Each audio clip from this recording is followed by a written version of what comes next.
Beth Harmon isn't just addicted to pills and alcohol. She's addicted to control, to silence, to anything that keeps her from feeling the abandonment that shaped her. The Queen's Gambit is not a story about a genius. It's a story about a girl who was taught to disappear emotionally and learned to succeed without ever being truly seen. Her brilliance is a coping mechanism. Her perfectionism is a distraction from grief. And her isolation, a wound dressed up as independence.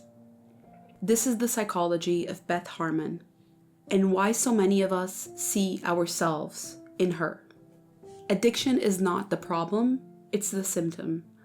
Beth's addictions start in childhood, and it's not by choice. The orphanage gives her tranquilizers every day, normalizing chemical numbing. But what it really gives her is silence, control, and ultimately escape. She's not chasing a high, she's chasing absence of pain, of memory, feeling. This isn't just addiction, it's negative reinforcement, using a substance to remove discomfort rather than to gain pleasure. A key moment that highlights this is when Beth is locked in her room, taking pills to shut the world after seeing the devastation of losing her foster mother. The tranquilizers dull her emotions, allowing her to block out her pain and focus on a controlled, predictable state. And when introduced early in childhood, this can alter the way the brain learns to regulate emotion, especially in trauma survivors. What looks like dependence is actually emotional self-regulation by chemical means, a behavior strongly linked to childhood trauma and institutional care. Chess is not her escape, it's her battlefield.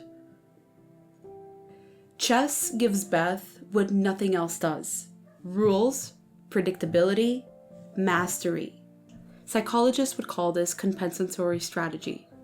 When someone overdevelops one domain, like logic or achievement, to manage emotional instability or inner chaos. Beth's obsession with chess becomes evident in several scenes, like when she stays up all night, memorizing chessboards and calculating moves, completely blocking out the emotional chaos of her life. Her drive is more about creating order than a passion for the game itself. It's the one space where her trauma does not control the outcome. She does. And this becomes a form of externalized control, shaping the world through intellect, because the emotional world was never safe enough to shape her. Perfectionism is a trauma response, not a personality trait. Beth doesn't just want to win, she needs to win. This is called achievement-based self-worth, where one's value is entirely dependent on performance, typically seen in trauma survivors with emotional deprivation backgrounds. A pivotal scene showcasing this is when Beth plays against Benny and breaks down after losing a match she had been convinced she was supposed to win.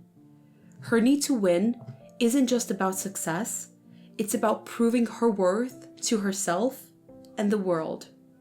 Her childhood leaves her with maladaptive coping mechanisms like defectiveness and emotional deprivation. Deep-rooted beliefs that love is conditional and vulnerability isn't safe. Beth isn't competing to be great, she's competing to be enough. Avoidant attachment disguised as independence.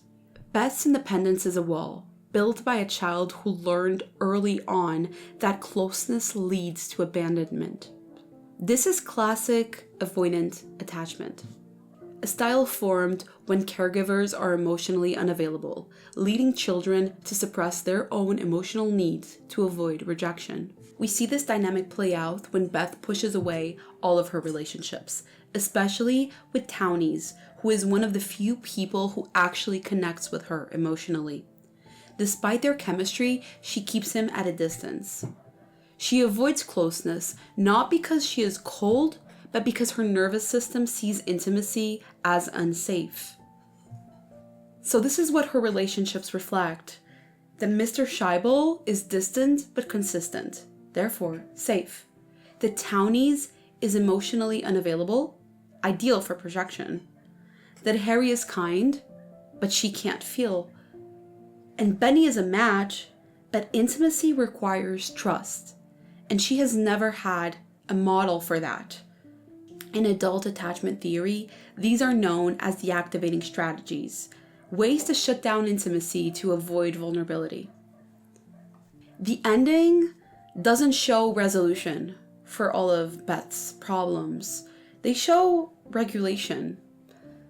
The final scene is quiet. No speeches, no drama, just Beth alone playing chess with strangers. But what has changed is her motivation, and that is very meaningful. She's no longer playing to prove, she's playing to be present. This is significant as seen in her last match with the Russian champion, where she plays calmly and confidently, not for victory, but because the game now brings her peace and self-expression. This is the shift from extrinsic motivation, success, survival, to intrinsic motivation, joy, self-expression, and peace. The board is still in front of her, but the war inside her is finally quieting down. The Queen Gambit story isn't about being exceptional. It's about what happens when trauma, genius, and loneliness grow up together. She's a reminder that addiction, perfectionism, and brilliance can all grow from the same root, pain. And healing, it doesn't always look like triumph. Sometimes it looks like sitting still, playing a game, and realizing for the first time that you don't have to win to be okay.